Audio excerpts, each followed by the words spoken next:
Welcome to Tech Tuesday. My name is Abbie Richie. I'm the founder and CEO of Senior Savvy, and you can find me right here every Tuesday talking with people who are engaged in age tech innovation. Before I bring on my guests, I want to go ahead and run the intro.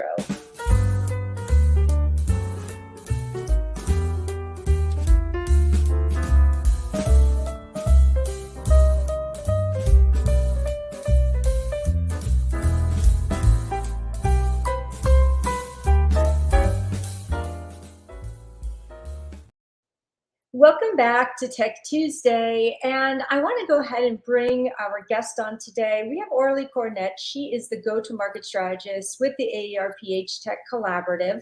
Welcome, Aurelie. Thank you, Abbie. It's a pleasure to be here today. Thanks for having me.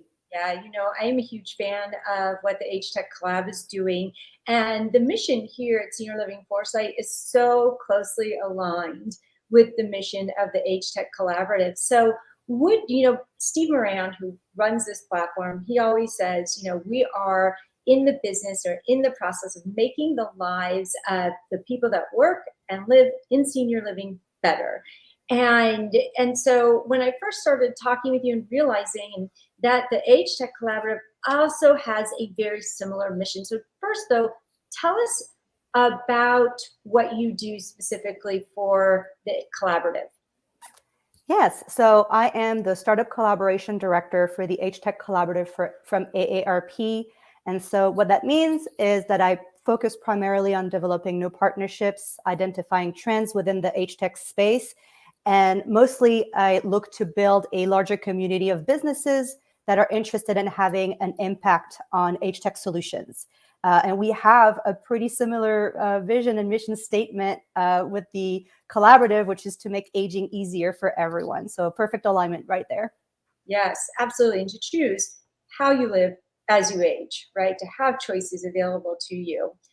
And, I know I spoke previously with Andy Miller about age tech, but I want to hear from you. What is age tech?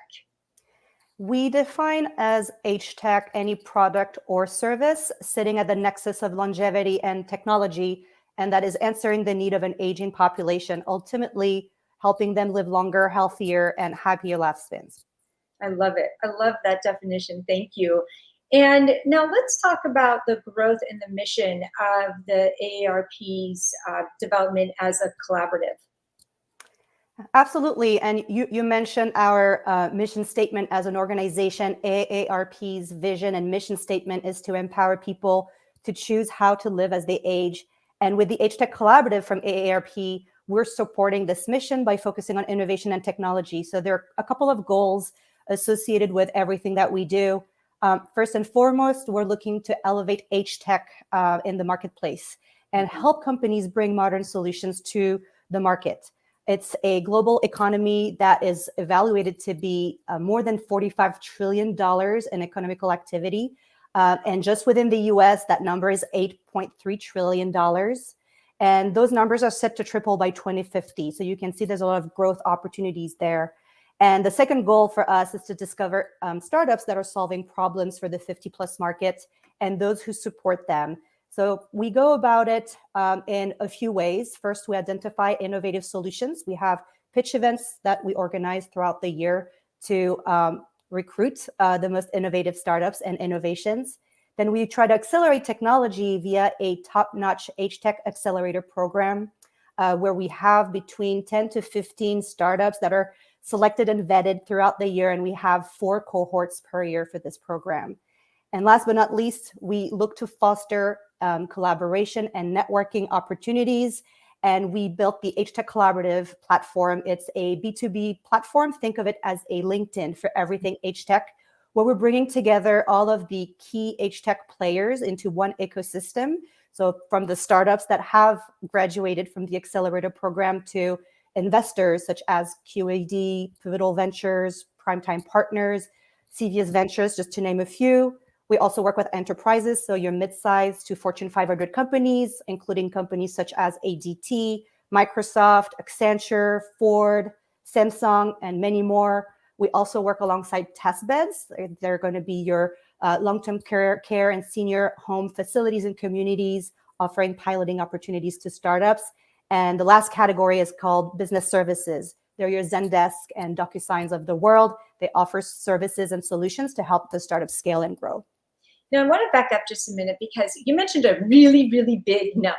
And this is a number I want people to hear about because my experience in senior living and in offering technology services is that a lot of companies are not targeting their marketing and targeting their services to this demographic, to this age tech innovation space, which is around $45 trillion economy, right?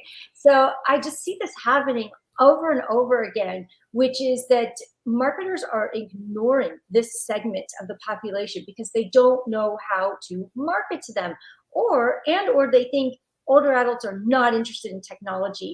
And both, that's just bananas, right? It's totally bananas. So I want to speak on that number for just a minute, if you could, that type of economy. No, absolutely. With these numbers are evaluated by AARP. So this is some information that you can find on the website.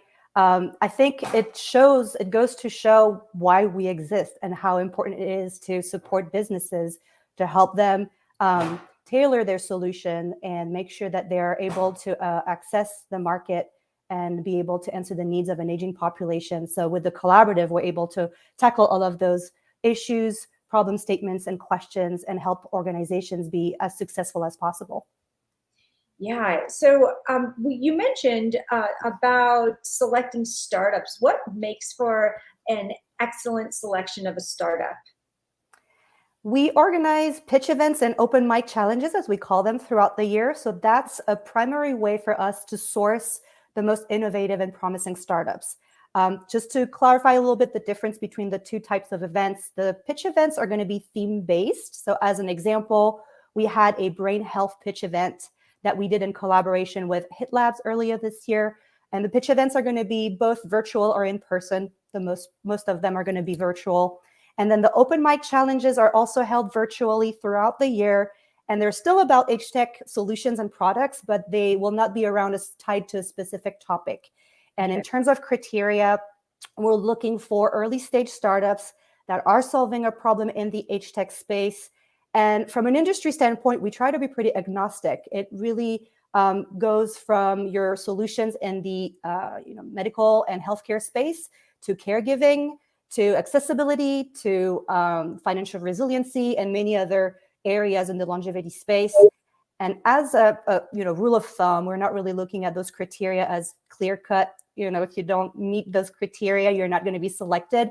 But as a frame of reference, we're looking for startups with less than 10 million in investments received, and then less than $5 million in annual revenue. I'm going to dig a little bit deeper here, and I'd love to hear from you. What are some startups that you've been particularly excited about? No, I love your questions. So many. We have a portfolio of over 100 startups at this point that have been going through our startup journey, if you will. They have to go through a pretty stringent vetting process to be selected and to join the accelerator program, and then ultimately the AgeTech Collaborative. But some of the ones that I'm the most excited about would include anything that has to do with aging in place. One of them, Kasana, actually came with us at CES this past January, and they were showcasing their toilet seat, their smart toilet seat, and the most simple tool in the house is becoming a tool that is going to be able to collect insights and valuable metrics just by doing a simple, action that we all do every day, which is going to the bathroom. And it's able to provide critical information to the caregiver, to the hospital staff, to the doctors, while being minimally invasive with the patient. So these are some of the solutions that you will see in the collaborative that are truly there to impact how we're all aging. Yeah, so smart and truly untapped, right? Mm-hmm. So exactly. You mentioned also some investors like Primetime. What does today's investor look for in an age tech startup? I think, following the high valuations and the incredible investment activity of 2021, investors in general are going to be a little bit more selective nowadays. And it's not necessarily a setback. I think we're back to a more of a normal setting for investors. That said, founders need to be able to demonstrate their ability to raise funding. If they can also demonstrate how to generate venue, that's going to be critical. And if they can showcase that they have a solid runway for the next 6 to 12 months, that's going to be a plus. Investors are always looking for, the next unicorn, the next Bill Gates invention and solution that will have a long-lasting impact on society. And our role here with the collaborative is to showcase that these opportunities lay in the AgeTech space, and not just for investors, but for other businesses as well. Yeah, as the host of this show, people reach out to me all the time, and they want to be featured on the show for one reason or another. And so many of their products are solution based, but so many of these companies have not actually spent time with older adults or in senior living, for instance. And obviously that's a huge mistake. What other mistakes do you find startups making when they're trying to break into the age tech space? I don't know if we can talk about mistakes per se, but they will definitely be coming to us with a need to, and I think you hit the nail on the head, to really understand this demographic, to better understand their audience, how to better approach the market. We work with companies that already have a product design, and the AgeTech Accelerator program is helping them refine their solution. So helping them also know when to pivot and be agile. I think that's going to be key for startups in this space, and build products with empathy. And so that really takes a lot of access to market research, to data, to talking to experts, to entering piloting opportunities with some of the test beds that work with us in the collaborative. So all these are things that we tackle with the startups and help them achieve and surpass, more specifically with the accelerator program, by giving them access to a top-notch, truly one-of-a-kind bespoke program. They are paired with a team member that is managing the entire 8 weeks of the programming to make sure that the startups are achieving the agreed upon goals. And then once they graduate from the accelerator and join the collaborative, that's where they can continue on their journey and then continue to work in partnerships with other organizations, continue to raise funding and enter pilots through connections that they're making through the collaborative. You mentioned the word empathy, and I know that that's so vital in the senior space and in senior living, just to have that empathy for the person that you're solving the problem for. And how can a startup gain more empathy in this way? Would you recommend that they spend more time in the test bed, or more time in the community, or more time doing market research? All of the above, really, depending on where they're at and the specific needs that they're looking to address. Mm-hmm. Any of these options are fantastic. Usually in the accelerator program, that's where the companies can have access to focus groups. So that's a great way to also get insight directly from the consumer and the end user. So not always within a test bed, but definitely getting that insights is going to be key. Understanding the trends, the marketplace, the audience through data and market research, as I mentioned it.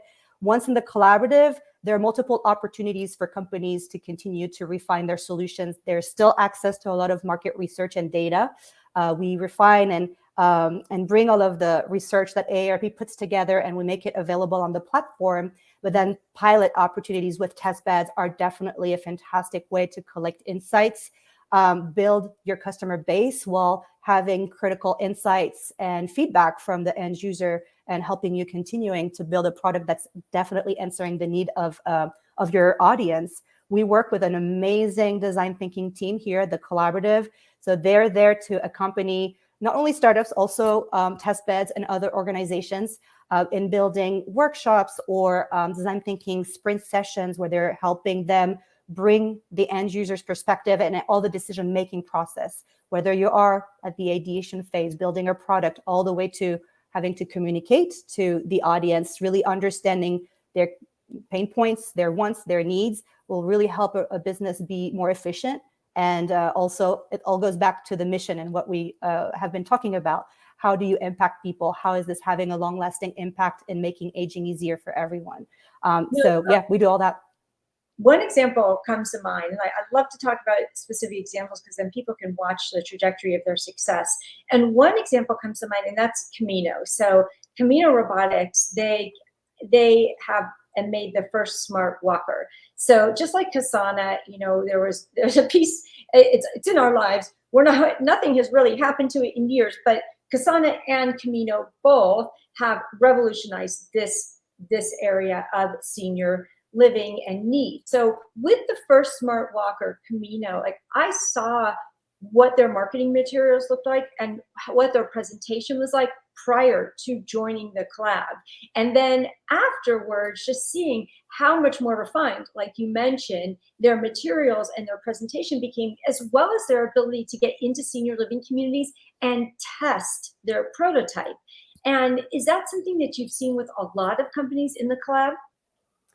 Yes, just to step back for a minute, we launched the AgeTech Collaborative in January of 2022. So we're fairly young still in this journey, and we're already seeing so many connections and success stories coming from all those networking and connections that are happening within the collaborative. It's truly amazing. So while we're still collecting all of this data, and ultimately the utmost key success factor for us is going to be how are these connections impacting people.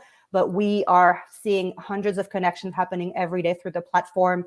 You mentioned a couple of examples, but we have another company called Mind Mics. They offer health monitoring through wearable, and it's a biofeedback ear pod that is measuring people's vitals and other health metrics, so like through the ear, super non-invasive.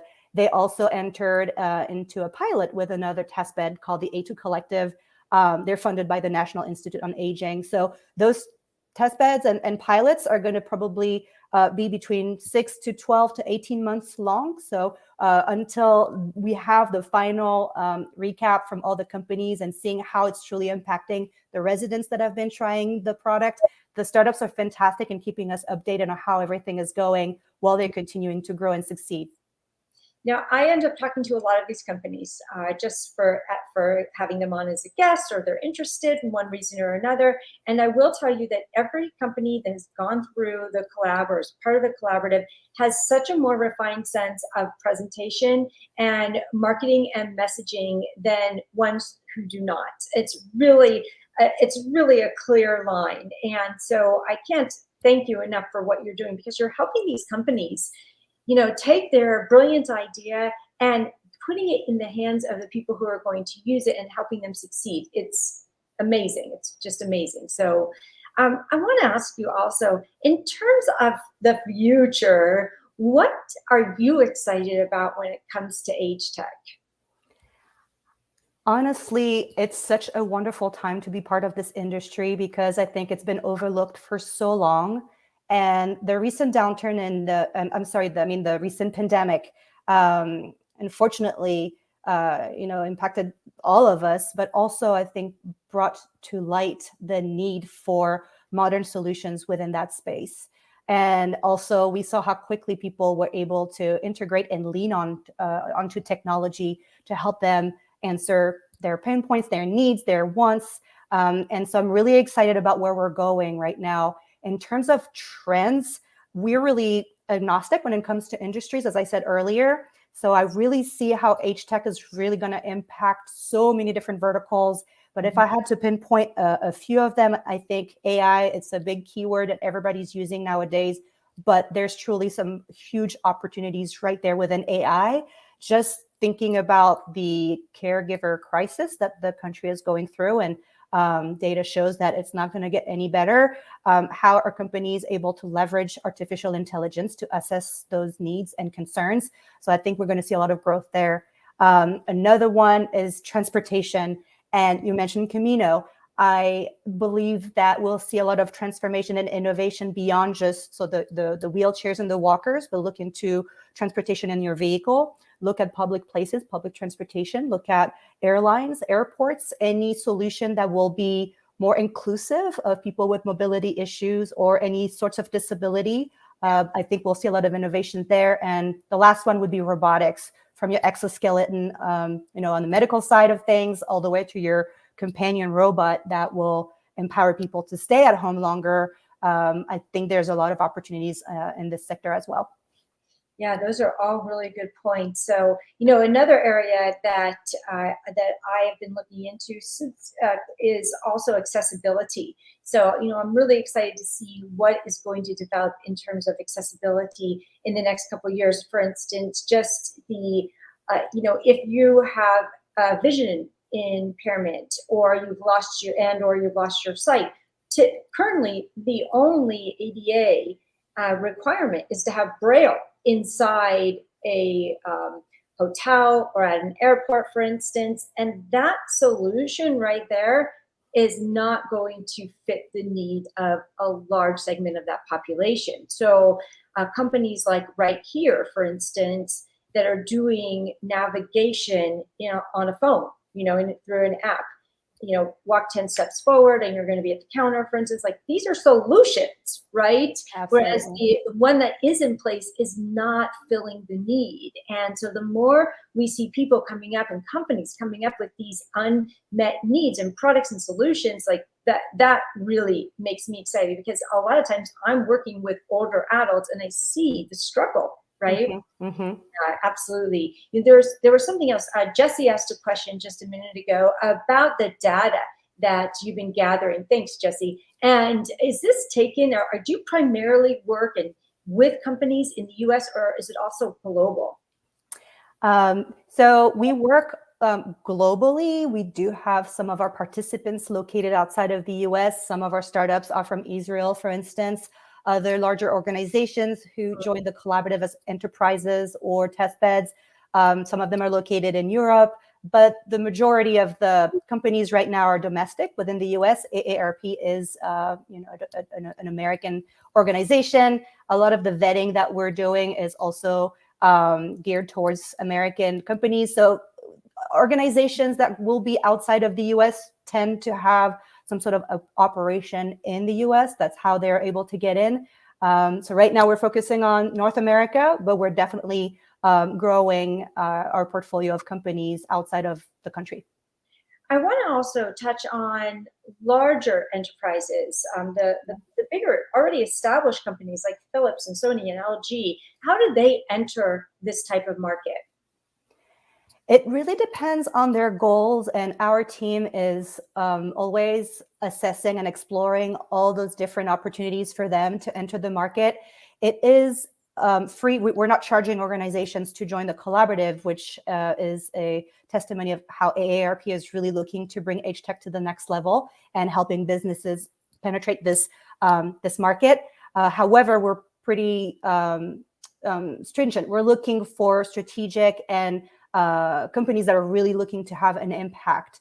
And so depending on their needs, we have organizations that are looking to just have a good grasp on who is the 50 plus, what are the opportunities and trends in this market. Others just want to stay abreast of the latest in the industry, while others are looking specifically to collaborate with startups, whether they're looking to acquire them, invest in them, or co-develop products. Integrate some of the solutions into existing solutions and help them distribute them. So depending on the needs, we also work sometimes with the corporate venture arm if they're looking to expand on additional industry segments. And you would have organizations in the collaborative that might surprise you, that you would not think are industries that would be interested in the age tech space. But like here they are. Like nutrition, health, nutrition and health around food and nutrition. Fintech, financial wellness. So you'll see a lot of those solutions that are starting to look into this age tech space and really trying to reach this audience in this market who has a lot of money. And we're also seeing a shift in terms of generation. So we're also seeing products that are going to speak to multiple generations. And I think that's another trend to be on the lookout for. Again, we talked about the caregiver crisis. So you think about that sandwich generation, individuals younger than 50 plus that are taking care of younger children, but also have to manage their own future. So they want to plan for their retirement. They might need to manage finances for their elderly parents or grandparents. So this is also something that we're starting to see a lot. You mentioned that intergenerational, and the first thing that comes to mind is Game Board. That's one of the companies, right? And, I know that that's, it's like a virtual game board. So you can be playing in real time with a real board, and then someone else, like your grandson, can also be playing at the same time. Well, what other products come to mind when you're talking about intergenerational connection and offering? Oh, I would say any solution that is helping with wealth transfer. I'm trying to think of some of them. Well, there's one good example. It's Trust and Will. They're actually one of our first startups to join the AgeTech Accelerator program, and they've been with us almost since the beginning. They're an online estate planning. And so they really speak to multiple generations here, not just the 50 plus. And a typical example of their journey, they applied to pitch events, were invited to join the accelerator program. Once they graduated, they joined the collaborative, were able to continue to raise funds, and recently became one of AARP's member benefits. So here you have an example of a company starting with less than 5 staff members that is now almost close to 100 people on staff, and they have grown their customer base exponentially in a very short period of time. Amazing. I actually have chills when I hear that, because it's a success story. And, I want to hear from you now, Aurelie. You see so many companies come in, and you see, you've been to the pitch contest, and you see what's already in the portfolio in the startup directory. Where is the gap in the technology? I'm going to have to talk again about the ability to build your product with empathy. So I don't mean to be redundant, but I really think we are trying to help organizations solve those pain points and gap and needs by focusing on what the audience is looking for. We organize different workshops and focus groups depending on the needs within the collaborative and the industries that are of interest. But usually we're helping organizations tackle those problem statements, helping them share and collaborate with one another. We do see actually a lot of organizations, so the larger corporations, being interested in hearing what other industries are doing within that space to get out of the box ideas. So I think having those connections within an ecosystem as opposed to one-on-one joint venture is definitely the gap that we're trying to fulfill here with the collaborative. Speaking of out of the box, I just read on LinkedIn yesterday about a restaurant in Japan that's hiring only waiters with dementia. And anyone who orders knows in advance that their order may very well not come out the right way, and they've got to be okay with it. And I'm just like, whoa, that is totally out of the box right there. So those solutions are out there for sure. And the other thing too is that just in terms of the empathy. Now, I know that when I'm looking over a company or I'm checking out a startup, and I go to all their websites and I read through all their information, I can often tell, where they're at in their development based on the font size of their website, right? And also the language, the specific language that they're using. And if they're using the word elderly, or if they're using the word nursing home as a catch-all, then I know, that empathy piece is not there. Like, it hasn't transferred over enough. Have you found that as well? Yeah, it's a true statement. Actually, we've tried to own the term age-tech primarily for that reason, and to shy away from some of the other terminologies that we've all heard, the silver tsunami, silver tech, and the reason being we wanted to shy away from any negative connotation around being older. Age tech seemed to resonate with people in the industry, and so we were looking to own that terminology and elevate the term age tech everywhere in the industry. And yeah, it's always key for the startups to listen to what some of their partners are gonna tell them to do, and really through those networking opportunities, those pilots, those collaboration opportunities, startups are able to continuously refine what they're doing. So it's not just the product, it's also how they speak and engage with their audience. So you're 100% right. The business services actually within the collaborative are organizations that are providing marketing, consulting advice, or ad agencies to also provide some guidance on how to leverage social media for organizations to build brand awareness. So all of this is absolutely happening and critical in the success for the startups we work with. I have a confession. I was using the term silver tsunami quite regularly until Andy Miller set me straight. I'm so glad he did, because I never looked at it. Yes, he was like, a tsunami is that's a negative thing, right? And so why pair those two and put it in someone's mind? So I'm always thankful to be, reimagine, to be set up so that I could help more people and not alienate them or mix the narrative. So I do remember that keenly. With just, a couple minutes left, how can people get in touch with you? If you're a startup, you're more than welcome to go to our website, agetechcollaborative.org, and apply to any of our upcoming pitch events or open mic challenges. Any other organization that is interested in getting more information about how they can contribute to this industry, they can also go to agetechcollaborative.org/apply today. And our team will be able to, and more than happy to have those conversations with you. You can find us on social media as well. The handle is AgeTech Collab, and we are on LinkedIn, Twitter, and Instagram. Wonderful. And for those folks who joined us today in the chat, thank you very much. I adore you. I appreciate your contribution to our show. And for those who are watching this recorded, thank you as well. And thank you for your comments. Aurelie, thank you for joining us today, and keep up the good work. It was my pleasure. Thank you for the opportunity to share the amazing work all the companies we work with are doing. Yeah, 100%. And we'll see you all back here next week.